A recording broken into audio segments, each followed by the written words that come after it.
Hello everyone, welcome to my YouTube channel Vyom Gyan. आज हम लोग पढ़ेंगे पेट की जो सीरीज़ चल रही थी हम लोगों की, उसका टेस्ट नंबर 6 लगाएंगे। और लेखपाल का तो एग्ज़ाम हो चुका है, कई जगहों से उसकी पेपर लीक होने की जो खबरें आ रही हैं, पर उसके लिए कुछ किया नहीं जा सकता है।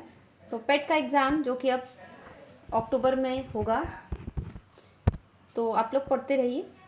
जो लोग भी चैनल पर नए हैं प्लीज़ चैनल को सब्सक्राइब करें, बेल आइकॉन को प्रेस करें, जिससे आने वाली वीडियो का नोटिफिकेशन आप लोगों को टाइम पर मिलता रहे। ये जो सीरीज़ होगी ये कई सारे टेस्ट का कॉम्बिनेशन के तौर पे होगी। स्टेटमेंट के फॉर्म में ये क्वेश्चंस होंगे, तो एक एक क्वेश्चन जो है कई सारे क्वेश्चंस के साथ आएगा। तो प्लीज़ आप लोग वीडियो को बिना स्किप किए हुए देखें। तो पहला क्वेश्चन स्टार्ट करते हैं। निम्नलिखित कथनों पर विचार करें। रूस ने 2014 में क्रीमिया पर अधिकार किया था। 1991 में यूएसएसआर के विघटन के पश्चात यूक्रेन एक स्वतंत्र राष्ट्र बना था। उपर्युक्त कथनों में से कौन सा या से सही है? केवल एक, केवल दो, एक और दो दोनों, ना ही एक ना तो दो। ठीक, तो consider the following statement. In 2014, Russia annexed Crimean Peninsula of Ukraine. In 1991, Ukraine was become an independent nation after disintegration of USSR. Which of the above statement is or are true? Only one, only two, both one and two, neither one nor two. ठीक, इसका explanation देखते हैं। Answer आप लोगों को पता चल गया होगा कि इसका दोनों स्टेटमेंट सही हैं। एक्सप्लेनेशन देखते हैं। हालिया दिनों में रूस और यूक्रेन विवाद काफ़ी चर्चा में है। 1991 में यूएसएसआर के विघटन के पश्चात यूक्रेन एक स्वतंत्र राष्ट्र बना था। ठीक है, यूक्रेन और रशिया या रूस कई सांस्कृतिक और ऐतिहासिक संबंध साझा करते हैं। 2014 में रूस द्वारा क्रीमिया पेनिनसुला पर अधिकार करने से विवाद बढ़ा था, और रूस द्वारा क्रीमिया पर अधिकार करने की एक जो वजह है वो है काला सागर है, ब्लैक सी, जिसमें कई प्राकृतिक संसाधन छुपे हुए हैं, तथा तुर्की, बुल्गारिया, जॉर्जिया, रोमानिया पर वर्चस्व बनाने में भी उसको किसको, रशिया या रूस को आसानी होगी। तो जो अगर रूस क्रीमिया पेनिनसुला, यूक्रेन का मैप देखेंगे जाके तो ये क्रीमिया पेनिनसुला है। ठीक है, तो यहाँ और ये काला सागर है। मैप साथ में रखिएगा इस सीरीज़ को पढ़ने से पहले। अगर यहाँ पर वो अपना अधिकार कर लेता है क्रीमिया पेनिनसुला के ऊपर, रूस यदि अधिकार कर लेता है तो उसे ब्लैक सी पर भी उसका वर्चस्व बनेगा, और अपनी आर्मी के थ्रू वो उस पर अधिकार बनाए रखेगा, जिससे ब्लैक सी के अंदर कई सारे प्राकृतिक संसाधन हैं, और फिर वो तुर्की, बुल्गारिया, जॉर्जिया जो ब्लैक सी से बॉर्डर्स शेयर करते हैं उस पर भी अपना अधिकार बनाने में आसानी रहेगी, और अपना वर्चस्व दिखाने में रूस को आसानी रहेगी। ठीक है, recently dispute between Russia and Ukraine are in discussion. In 1991, Ukraine was become an independent nation after disintegration of USSR. Ukraine and Russia shares many cultural and historical relations. In 2014,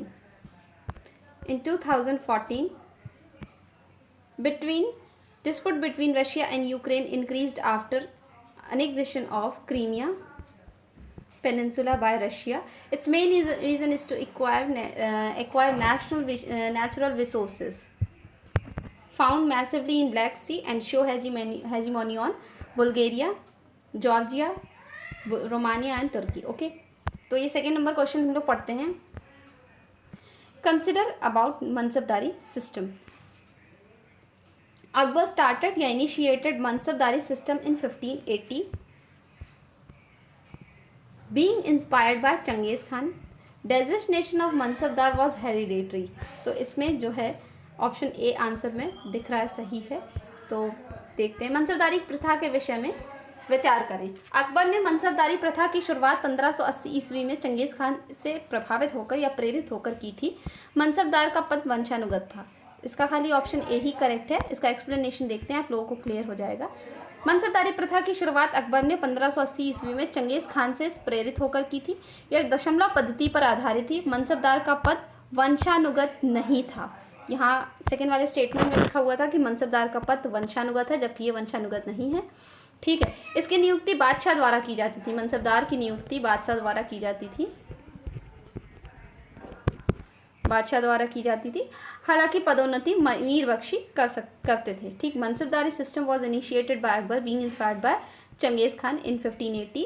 it was based on decimal system. यहाँ देखिए कि इस तरीके से इस question को frame किया जा सकता है कि मनसबदारी प्रथा की शुरुआत किसने की थी, फिर कब की थी और किससे प्रभावित होकर की थी, दशमलव पद्धति पर आधारित थी या नहीं, वंशानुगत पद था या नहीं, और मनसबदार की नियुक्ति कौन करता था, तो बादशाह करते थे, और पदोन्नति मीर बख्शी कर सकते थे। ये सब देखिए कितना सारा आप लोगों को पता चल गया है। तो प्लीज़ प्लीज़ प्लीज़ चैनल को सब्सक्राइब करें, बेल आइकन को प्रेस करें, ठीक है। चलिए नेक्स्ट क्वेश्चन देखते हैं। निम्नलिखित में से किस अनुच्छेद के अंतर्गत सिक्किम को विशेष प्रावधान दिए गए हैं? सिक्किम राज्य को विशेष प्रावधान दिए गए हैं आर्टिकल 370 के तहत। जम्मू एंड कश्मीर JNK को विशेष राज्य का दर्जा दिया गया था 5 अगस्त 2019 को ये विशेष राज्य का दर्जा बीजेपी गवर्नमेंट के थ्रू ख़त्म कर दिया गया है। कुछ राज्यों को विशेष के लिए विशेष प्रावधान किए गए हैं, वो उन आर्टिकल्स के अंडर में डिफाइन किए गए हैं। तो ये पूछा गया है कि सिक्किम को किस आर्टिकल के तहत विशेष राज्य का दर्जा दिया गया है। तो यहाँ आर्टिकल है विच of the following article Sikkim is given special provision. तो आर्टिकल 371F के तहत सिक्किम को विशेष प्रावधान दिए गए हैं, ठीक है। अनुच्छेद, अब कुछ जान लेते हैं कैसे क्या ये हुआ। अनुच्छेद 371 के तहत 371F के तहत सिक्किम को विशेष प्रावधान दिए गए हैं। 35वां संविधान संशोधन अधिनियम 1974 के तहत सिक्किम को एक एसोसिएट राज्य का दर्जा दिया गया था, ठीक है। बाद में इसे निरस्त कर दिया गया और 36वां संविधान संशोधन अधिनियम 1975 के तहत सिक्किम को एक पूर्ण राज्य का दर्जा दिया गया था, ठीक है। पहले 35वां संशोधन अधिनियम लाया गया, एक एसोसिएट का राज्य का दर्जा दिया गया 1974 में। फिर 36वां संविधान संशोधन अधिनियम के तहत उसको निरस्त कर दिया गया पहले वाले संविधान संशोधन अधिनियम को, और 1975 के तहत संविधान को सिक्किम को जो है फुल फ्लेज्ड स्टेट का दर्जा प्रदान किया गया था। Under article 371F Sikkim is given special provision through 35th constitutional amendment 1974. Sikkim was given status of associate state. Later it was repealed, and 36th Constitutional Amendment Act 1975 was enacted, and Sikkim was given special status of a full-fledged special provision of a full-fledged state.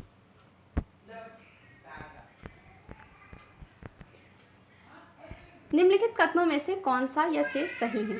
तो ये Europe के कुछ प्रायद्वीप हैं या उनकी स्थिति के बारे में बात हो रही है। मैप खोल के बैठिएगा, मैंने पहले ही स्टार्ट में कह दिया है, इस वीडियो को देखने से पहले मैप खोल कर बैठिए। ये यूरोप की बात हो रही है तो यूरोप का मैप आप लोग जल्दी से खोल लीजिए, ठीक है। तो कोला प्रायद्वीप कहा जा रहा है, ये स्टेटमेंट बोल रहा है कोला प्रायद्वीप श्वेत सागर के समीप स्थित है। जूटलैंड यूरोप के दक्षिण पश्चिम में स्थित है। आइबेरियन प्रायद्वीप यूरोप के दक्षिण पूर्व में स्थित है। तो यहाँ जो तीनों स्टेटमेंट दिए हैं, आंसर कह रहा है कि ये ऑप्शन एक ही खाली सही है। आप लोग जब देखेंगे तो आप लोग पाएंगे which of the following statement is और are true. Kola peninsula is located near White Sea. Jutland is located near south west of Europe. Iberian peninsula is located near south east of Europe. तो आप लोग जब map खोल के देखेंगे तो पाएंगे कि कोला पेनिनसुला जो है यूरोप के उत्तर में श्वेत सागर के समीप स्थित है। जूटलैंड यूरोप के उत्तर पश्चिम में स्थित है और आइबेरियन प्रायद्वीप यूरोप के दक्षिण पश्चिम में स्थित है। आप लोग देखिए अपने मैप को तो आप लोग इसे फाइंड कर पाएंगे, ठीक है। नेक्स्ट क्वेश्चन नंबर 5 की तरफ बढ़ते हैं हम लोग। प्लेग किस जीवाणु के कारण होता है? तो यहाँ तो देखिए मैंने प्लेग का जीवाणु ही पूछ लिया है, और वैसे तो आपसे पूछा जा सकता है पेट के एग्जाम में कि प्लेग एक जीवाणु जनित बीमारी है, विषाणु जनित बीमारी है, कवक से होती है, किस चीज़ से ये बीमारी फैलती है? तो प्लेग जो है एक जीवाणु जनित बीमारी है, और ये किस जीवाणु से होती है? यार्सीनिया पेस्टिस नाम के जीवाणु से ये फैलती है। और साल्मोनेला टाइफी ये टाइफाइड के लिए जिम्मेदार होता है ये बैक्टीरिया।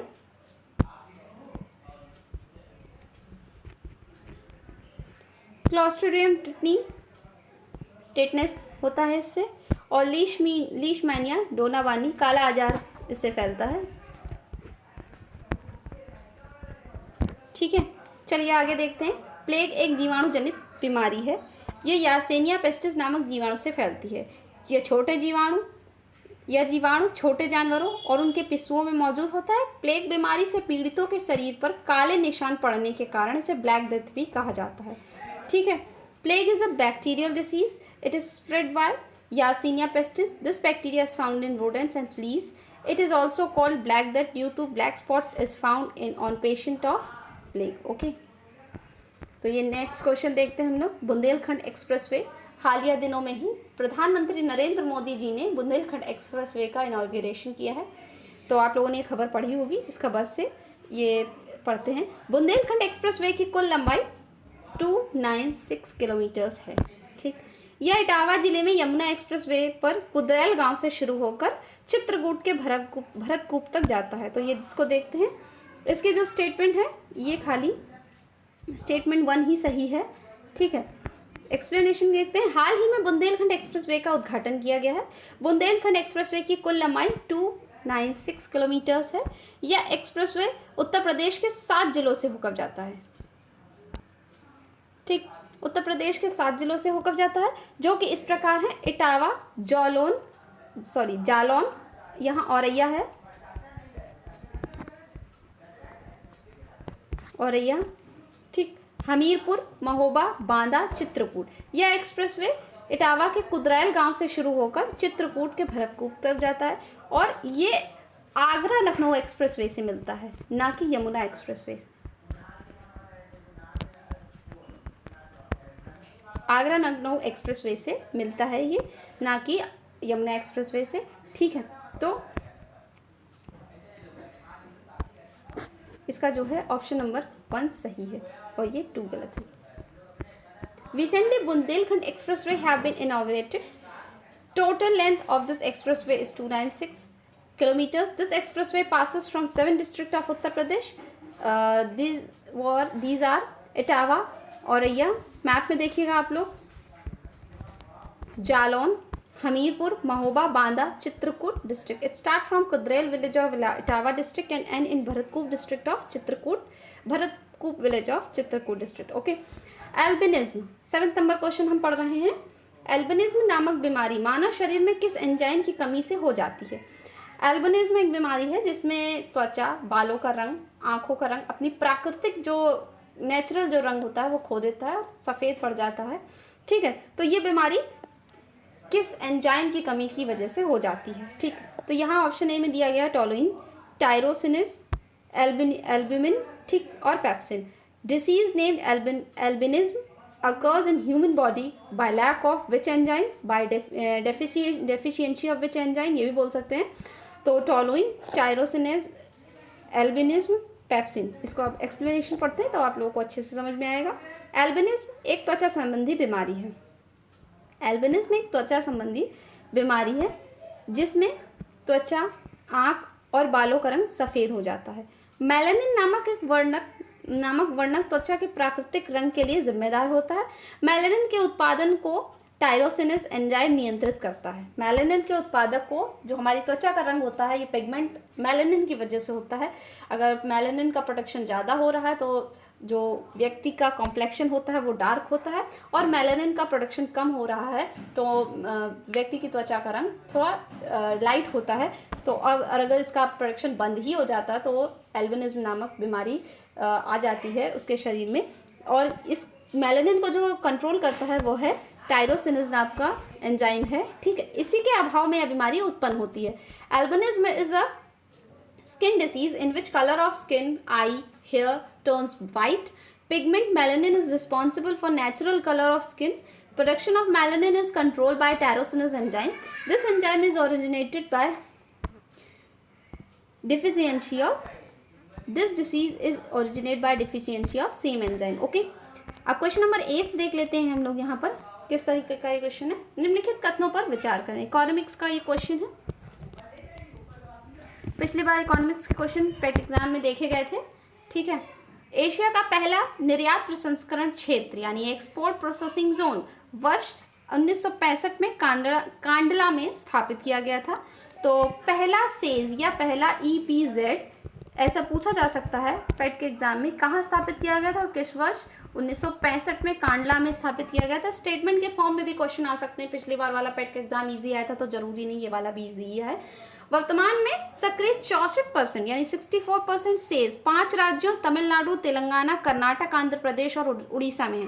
तो यहाँ पर जो इसका जो राइट आंसर है सेकंड वाले स्टेटमेंट को एक तरह से गलत कर रहा है। 64% जो सेज हैं वो 5 राज्यों तेलंगाना, तमिलनाडु, कर्नाटक, आंध्र प्रदेश के साथ साथ महाराष्ट्र में फैले हुए हैं, ना कि उड़ीसा में। ठीक है, तो यहाँ पर ये सेकंड वाला स्टेटमेंट गलत होता है और ये पहला ही ऑप्शन नंबर 1 ही खाली यहाँ पर सही है, ऑप्शन नंबर ए सही है। तो इसका एक्सप्लेनेशन देखते हैं। सेज किसी देश के भीतर ऐसे क्षेत्र हैं जो प्रायः शुल्क मुक्त होते हैं। यहाँ मुख्य रूप से निवेश को प्रोत्साहित करने और रोजगार पैदा करने के लिए अलग अलग व्यापार और वाणिज्यिक कानून होते हैं। ईपीजेड की संरचना एसईजेड यानी सेज की तरह होती है। भारत में सेज की स्थापना का कार्य सन 2000 से सन 2006 तक चला था। तो आप लोगों ने समझा सेज क्या होता है, किसी देश के भीतर ऐसे क्षेत्र एरिया जो शुल्क मुक्त होते हैं।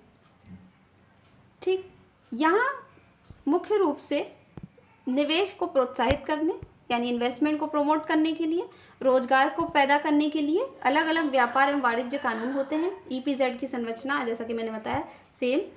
SEZ यानी SEZ is an area inside the country which is openly free from payments.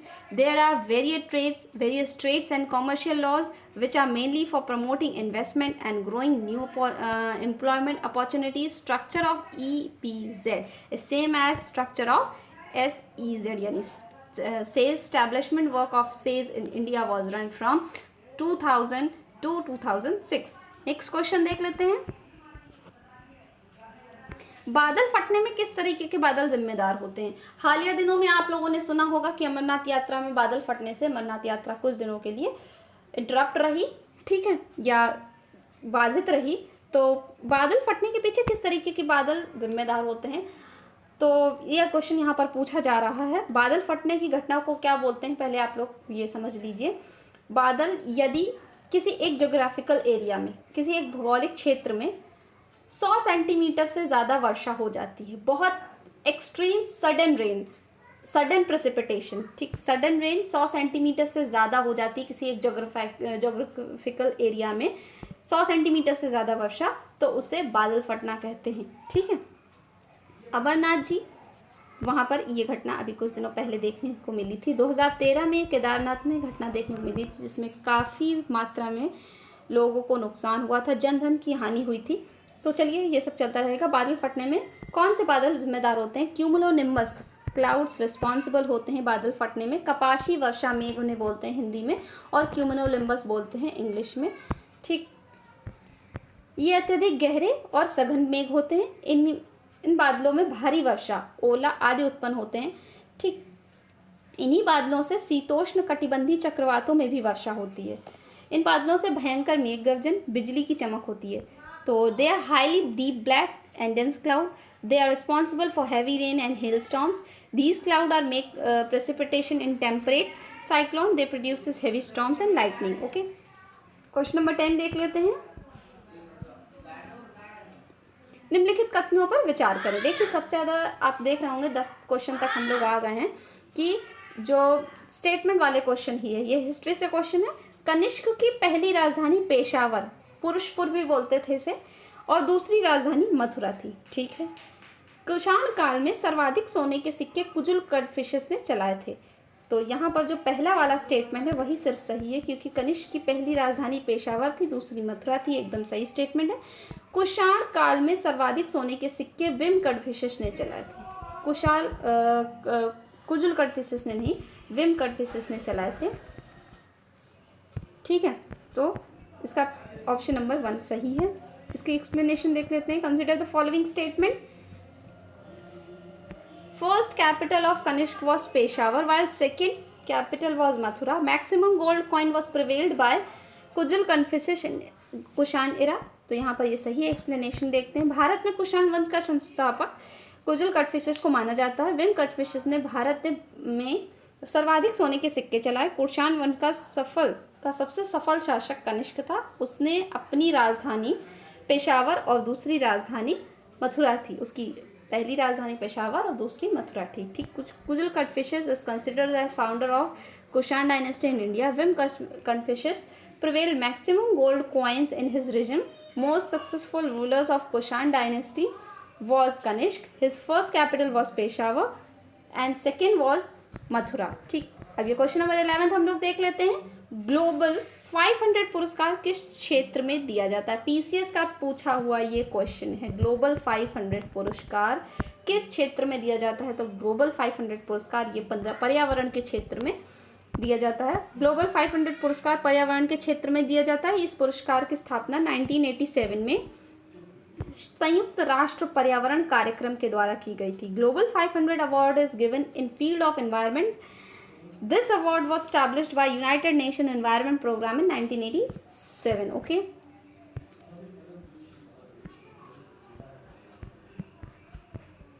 अब यहाँ पर जनजातियों की बात हो रही है. 4 जनजातियां यहाँ दी गई हैं. पेट के एग्जाम में हो सकता है आप लोगों से सिर्फ एक जनजाति पूछ ली जाए कि ये जनजाति कहाँ पर निवास करती है, लेकिन आपके एक क्वेश्चन से 2 क्वेश्चन 4 क्वेश्चन तैयार हो जाएंगे पेट के पॉइंट ऑफ व्यू से. ठीक है, ठीक, तो मिलान करें. यहाँ पर देखना है किर्गिज जनजाति, ये पाई जाती है कहाँ पर? किर्गिस्तान में. ठीक, और मशाई पाई जाती है तंजानिया में. बोरा पाई जाती है ब्राज़ील में. और बुशमैन पाई जाती है कहाँ पर? दक्षिण अफ्रीका में. ठीक, तो किर्गिज या मध्य एशिया में किर्गिस्तान में पामीर के पठार तथा तियानशान पर्वतमाला में निवास करती है किर्गिज जनजाति. ये मंगोल प्रजाति से संबंधित होते हैं. ठीक, मशाई जनजाति की बात करें, केन्या, तंजानिया एवं पूर्वी युगांडा के क्षेत्रों में निवास करती है मशाई जनजाति. यह भूमध्य सागरी और निग्रोइड प्रजाति के मिश्रण में पाए जाते हैं. ठीक, बोरा ट्राइब्स के बारे में बात कर लें तो ये पश्चिमी अमेज़न बेसिन, ब्राज़ील, पेरू और कोलंबिया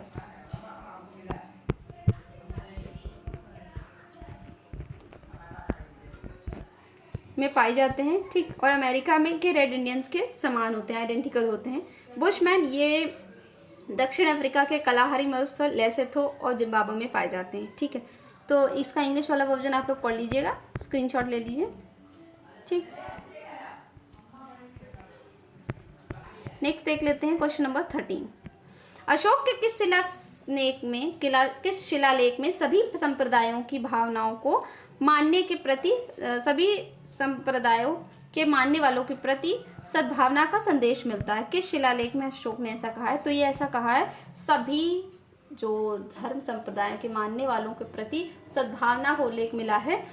तो ये है rock edict 7th. Okay, in which rock edict of Ashoka there is an instruction of tolerance toward religion among all sects. तो it is 7th rock edict. Ashoka ने अपने शासनकाल में कई अभिलेखों का निर्माण कराया था. इन अभिलेखों में सबसे पहले जेम्स प्रिंसेप ने पढ़ा था. ये क्वेश्चन बहुत ज़्यादा प्रिवेल्ड है कि अब जो अशोक के शिलालेख थे उनको किसने पहली बार पढ़ा था? तो जेम्स प्रिंसेप ने पढ़ा था. बहुत पूछा जाता है ये क्वेश्चन. ठीक, अशोक के अभिलेखों के 3 भागों में बांटा गया है, शिलालेख, स्तंभलेख, गुहालेख. ठीक, और अशोक के लेख सर्वाधिक संख्या में कर्नाटक और आंध्र प्रदेश में पाए जाते हैं. दूसरा क्वेश्चन आप लोगों को दिया, अशोक के लेख सर्वाधिक संख्या में आंध्र प्रदेश और कर्नाटक में पाए जाते हैं. Emperor Ashok had constructed many inscriptions in his region. Foremostly, it was studies by James Prinsep. Inscriptions of Ashok is divided in 3 parts: rock edict, pillar rock edict, cave edict. Okay. Next देख लेते हैं. Maximum inscriptions of Ashok was found in Karnataka and Andhra Pradesh. Next देखते हैं question number 14. वैदिक काल में दासराग्य युद्ध किस नदी के तट पर हुआ था? दासराग्य युद्ध यानी Dasragya war had taken place on the bank of which river in Vedic era?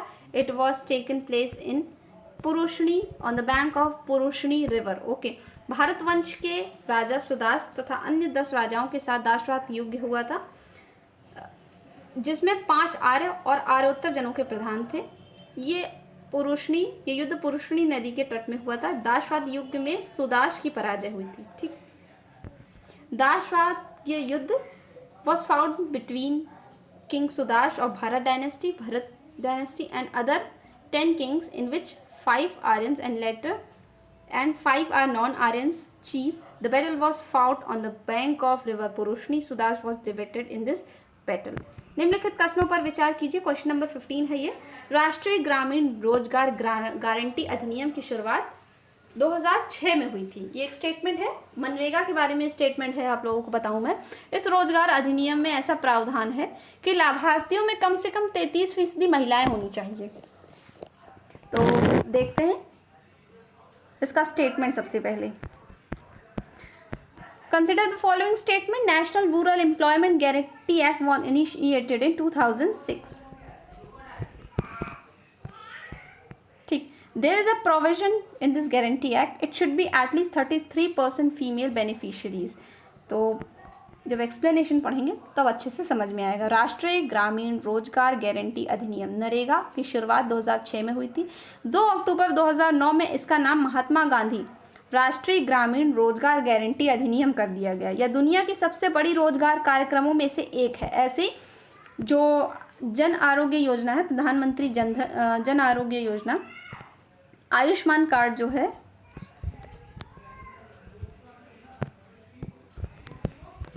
Ayushman योजना, वो विश्व की सबसे बड़ी स्वास्थ्य योजना में से एक है। ठीक है, तो 2 अक्टूबर 2009 से इसका नाम बदलकर महात्मा गांधी राष्ट्रीय ग्रामीण रोजगार गारंटी अधिनियम कर दिया गया है। दुनिया की सबसे बड़ी रोजगार कार्यक्रमों में से एक है। सूखा प्रभावित एवं जनजातीय क्षेत्रों में 150 दिनों के रोजगार का प्रावधान है। ठीक है, साथ ही साथ यह भी प्रावधान है कि लाभार्थियों में कम से कम 33% महिलाएं होनी चाहिए। ठीक, तो आप लोगों को समझ में आ गया होगा। मनरेगा बोलते हैं Mahatma Gandhi national rural employment guarantee act. फिर से मैं बोल रही हूँ, Mahatma Gandhi national rural employment guarantee act. ठीक, क्वेश्चन नंबर 16 देखते हैं। निम्नलिखित में से किसे पूर्वी घाट तथा पश्चिमी घाट के बीच की कड़ी के रूप में जाना जाता है? क्या ये सत्यमंगलम टाइगर रिजर्व है, नीलगिरी टाइगर राष्ट्रीय उद्यान है, बांधवगढ़ राष्ट्रीय उद्यान, या Nagarjuna Sagar Srisailam tiger reserve? Which of the following is known as a link between eastern ghat and western ghat? ठीक, तो लिंक कड़ी के रूप में जाना जाता है। तो सत्यमंगलम टाइगर रिजर्व को एक कड़ी के रूप में जाना जाता है। सत्यमंगलम टाइगर रिजर्व पूर्वी घाट और पश्चिमी घाट के सम्मिलित स्थल पर स्थित है, जिसके कारण यहाँ की वनस्पतियाँ और जीव प्रजातियाँ विविध हैं। बाघों की संकटग्रस्त प्रजातियों के लिए यहाँ के अधिकारियों के यानी ऑफिसर्स के प्रयासों के कारण 2013 में इसे टाइगर रिजर्व घोषित किया गया था। Sathyamangalam tiger reserve is located in combined area of eastern ghat and western Ghat. Therefore, various types of flora and fauna found there due to efforts of its officers for endangered species of tiger.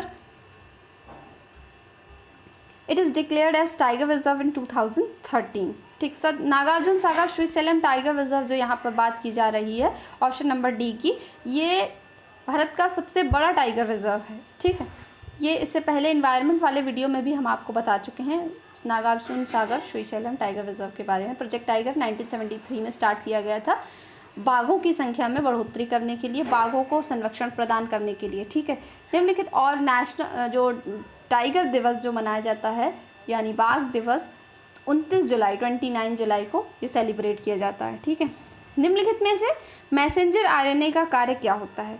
ठीक, DNA में अंकित सूचनाओं को protein संश्लेषण स्थल पर लाना, ribosome के संरचनात्मक संगठन में सहायता करना, अमीनो अम्ल को प्रोटीन स्थल पर लाना, या उपयुक्त सभी। तो इसके बारे में देखते हैं।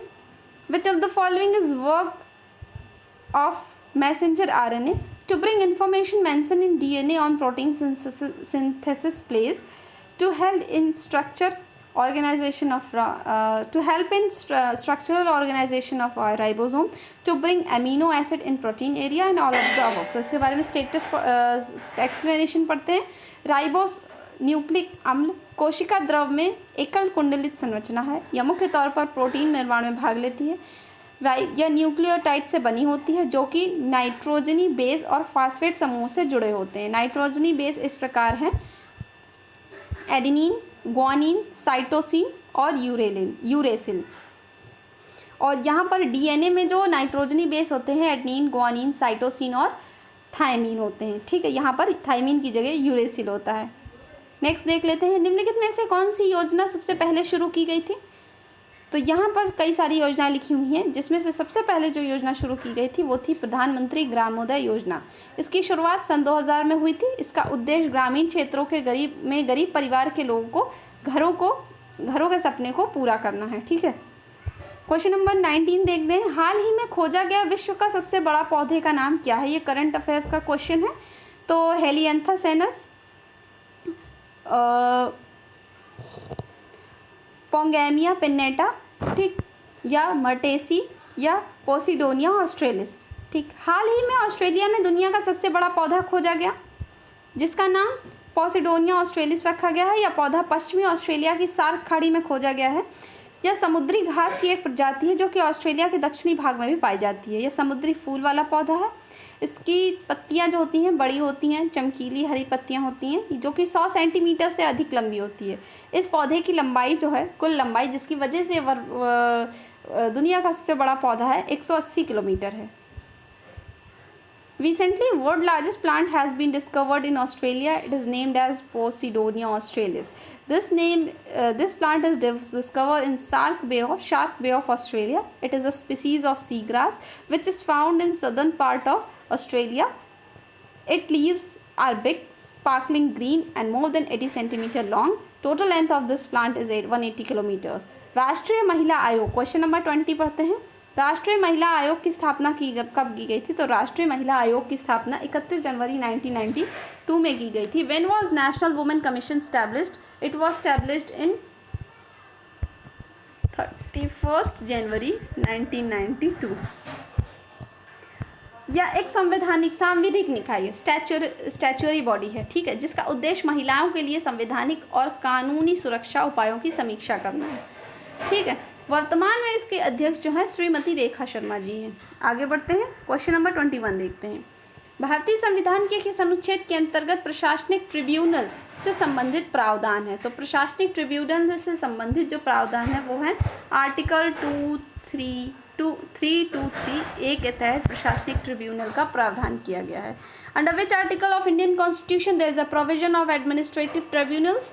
तो आर्टिकल 323A 42वां संविधान संशोधन अधिनियम 1976, जिसे मिनी कॉन्स्टिट्यूशन भी कहा जाता है, के द्वारा भारतीय संविधान में भाग 14A जोड़ा गया था। इस भाग का शीर्षक रखा गया था ट्रिब्यूनल, जिसमें 2 अनुच्छेद हैं। आर्टिकल 323A प्रशासनिक ट्रिब्यूनल से संबंधित है, जबकि 323 अन्य मामलों के ट्रिब्यूनल से संबंधित है। आगे बढ़ते हैं। एक्स-ला-शापिल की संधि किस युद्ध के पश्चात हुई थी? तो एक्स-ला-शापिल की संधि, ये पीसीएस में पूछा गया एग्जाम है, पीसीएस में पूछा गया है ये एग्जाम। एक्स-ला-शापिल की संधि जो हुई थी, ये हुई थी फर्स्ट कर्नाटक वार के बाद। फर्स्ट कर्नाटक वार कब हुआ था? 1748। ठीक, एक्स-ला-शापिल की संधि प्रथम कर्नाटक युद्ध के पश्चात हुई थी, जिसका तत्कालिक कारण यानी कंटेम्प्रेरी रीजन था अंग्रेजों द्वारा फ्रांसीसी जहाज़ों पर अधिकार कर लिया गया। यूरोप में अंग्रेज और फ्रांसीसियों के द्वारा लड़ा जा रहा था उत्तराधिकारी युद्ध की समाप्ति के लिए एक्स-ला-शापिल की संधि की गई थी, जिसका कारण दोनों देशों में संघर्ष भारत में भी समाप्त हुआ। यहाँ में अंग्रेजों ने भारत के फ्रांस के जहाज़ों पर अधिकार कर लिया था, और वहाँ पर यानी यूरोप में भी अंग्रेज़ों और फ्रांसीसियों के बीच उत्तराधिकारी यानी सक्सेसरशिप वॉर चल रहा था, जिसकी वजह से वहाँ पर जो एक्स-ला-शापिल की संधि हुई और यहाँ पर भी युद्ध समाप्त हो गया था। ठीक है, treaty of Aix la Chapelle had taken place after first Carnatic war. It's contemporary reason for annexation of French ship by Britishers in order to end the battle that was being fought between Britishers and French for successorship. Treaty of Aix-la-Chapelle had taken place due to which conflict between both countries was abolished. Okay. Question number 23 देखते हैं। पश्चिमी घाट के बारे में कि प्रमुख पहाड़ियों का उत्तर से दक्षिण की दिशा में क्रम सजाना है, और ये पश्चिमी घाट के ऊपर ये क्वेश्चन है। पश्चिमी घाट के विषय में यानी वेस्टर्न घाट के विषय में इस क्वेश्चन को जानने के बाद आप लोगों को बहुत कुछ सीखने को मिलेगा। पेट एग्जाम में इससे 1 लाइनर के तौर पे क्वेश्चन बनाए जा सकते हैं। ठीक है, जो कि नीलगिरी पहाड़ियाँ, अन्नमलाई पहाड़ी, इलायची पहाड़ी, इनको उत्तर से दक्षिण की दिशा में लगाना है। और सबसे अच्छी बात यह है कि तीनों कि तीनों ये उत्तर से दक्षिण की दिशा में लगी हुई हैं। आप लोग मैप खोल के देखेंगे तो पहले आप लोगों को नीलगिरी पहाड़ी मिलेगी, फिर अन्नामलाई और इलायची पहाड़ी मिलेगी। ठीक है, सबसे लास्ट में इलायची पहाड़ी है। ठीक, arrange the important hills of western Ghat from north to south. Next देखते हैं, इसका एक्सप्लेनेशन देख लेते हैं। पश्चिमी घाट का विस्तार अरब सागरीय तट के समानांतर नर्मदा घाटी से कन्याकुमारी तक है। मैप खोलेंगे आप लोग तो पश्चिमी घाट जो है पश्चिमी तट के समानांतर नर्मदा घाटी से स्टार्ट होकर कन्याकुमारी तक फैला हुआ है। यह हिमालय के बाद दूसरी सबसे बड़ी पर्वत श्रृंखला, अगर आपसे ऐसे पूछ लिया जाएगा कि हिमालय के बाद भारत की दूसरी सबसे बड़ी पर्वत श्रृंखला कौन सी है, तो वो है वेस्टर्न घाट। और सबसे पुरानी पर्वत श्रृंखला है अरावली, ये भी ध्यान रखिएगा। इसकी लंबाई जो है 1600 किलोमीटर है। 7 राज्यों में वेस्टर्न घाट जो है, पश्चिमी घाट 7 राज्यों में विस्तृत है, जिसमें से गुजरात, महाराष्ट्र, गोवा, कर्नाटका, केरल, तमिलनाडु है। इसे सह्याद्री भी कहा जाता है। 16 डिग्री उत्तरी अक्षांश north latitude, 16 degree north latitude से 2 भागों में बांट देते हैं इसे, उत्तरी सह्याद्री और दक्षिणी सह्याद्री। महाबलेश्वर, कालसुवई, हरिश्चंद्र यहाँ की प्रमुख पहाड़ियाँ हैं। Expansion of Western Ghat is from Narmada Valley to Kanyakumari, parallel to Arabian coast. It is the second largest mountain range after Himalayas. Its length is 1600 km and extend in 7 states: Gujarat, Maharashtra, Goa, Karnataka, Kerala, Tamil Nadu. It is also called Sahyadri. 16 degree north latitude bifurcated it in 2 parts: North Sahyadri and South Sahyadri. Mahabaleshwar, Kalsubai, Harishchandra are its prominent hills. Okay, Aral सागर किन 2 देशों के मध्य स्थित है? Rural सागर middle Asia का एक सी है और ऐसे खबरें आ रही हैं कि ये सिकुड़ता जा रहा है, श्रिंक होता जा रहा है। तो ऐसा क्यों? आप लोग मैप खोल के देखिए। मिडिल या सेंट्रल एशिया का आप लोग मैप खोल के देखिएगा। अरब सागर या अराल सागर जो है किन देशों के मध्य है? तो ये कजाकिस्तान और उज्बेकिस्तान के मध्य स्थित है। कजाकिस्तान और उज्बेकिस्तान के मध्य। ठीक है, Aral sea is situated between 2 countries, Kazakhstan and Uzbekistan. ठीक, अराल सागर कजाकिस्तान और उज्बेकिस्तान के मध्य स्थित है। अराल सागर के क्षेत्रफल में गिरावट आ रही है क्योंकि यह सिकुड़ रहा है। मध्य एशिया की 2 नदियाँ अमू दरिया और सिर दरिया इसी सागर में मिलती हैं। Aral Sea is situated between Kazakhstan and Uzbekistan, and an inclination is being taken place in area of Aral Sea because it is shrinking. 2 rivers of Middle Asia named Amu Darya and Sir Darya drains it. ठीक, question number 25 देख लेते हैं। Last question है ये सूफी से related question है। बाबा फरीदुद्दीन गंज ए शंकर, उहाउद्दीन जाकिरा, बाकी बिल्ला, साई मियां मीर, ये किस सिलसिले से संबंधित हैं? सहरावादी, नक्शबंदी, चिश्ती या कादरी सिलसिला? तो हम लोग पहले इनके बारे में जान लेते हैं, जो कि एक्सप्लेनेशन में लिखा है। बाबा फरीदुद्दीन चिश्ती सिलसिला से संबंधित है, तो बाबा फरीदुद्दीन चिश्ती सिलसिला फर्स्ट का हो गया सी। ठीक, और बाबा उहाउद्दीन जो शोहरावादी सिलसिला से संबंधित है, सेकंड का हो गया ए।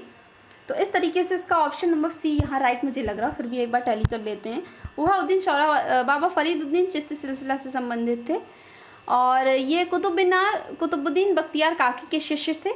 इन्हें पंजाबी भाषा का जनक माना जाता है। उहाउद्दीन शोहरावादी सिलसिला के सूफी संत थे। यह सिलसिला शहादत वजूद को मानता था। सिलसिला का केंद्र था Multan.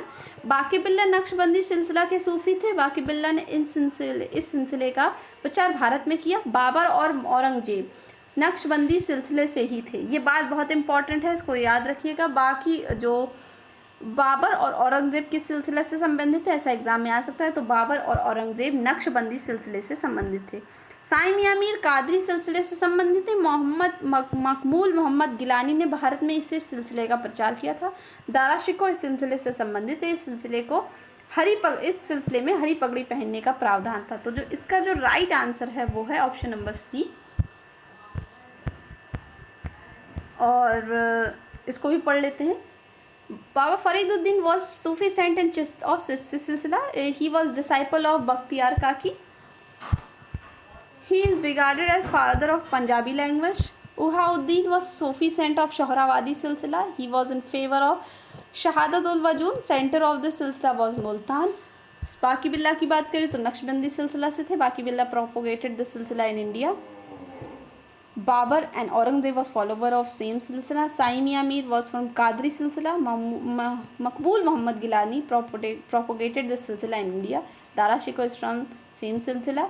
Green pagdi was prevailed in this silsila. Okay, तो आप लोगों ने ये सारे क्वेश्चन अच्छे से समझे होंगे। ये वीडियो को दोबारा भी देखिएगा, आप लोग स्क्रीनशॉट ले लीजिएगा पीडीएफ के। तो और फेसबुक में हमारा ग्रुप है व्योम ज्ञान, उसे आप लोग प्लीज़ फॉलो करें। ग्रुप का लिंक आप लोगों को मिल जाएगा और वहाँ पर डेली करंट अफेयर्स के जो क्विज़ेस डाली जाती हैं, आप लोग ग्रुप से जुड़े, ठीक है। और वीडियो को शेयर करें अपने फ्रेंड्स के बीच, ज़्यादा से ज़्यादा शेयर करें, लाइक करें, कमेंट सेक्शन में बताएं कि आप लोगों को कैसा लगा है, ठीक है।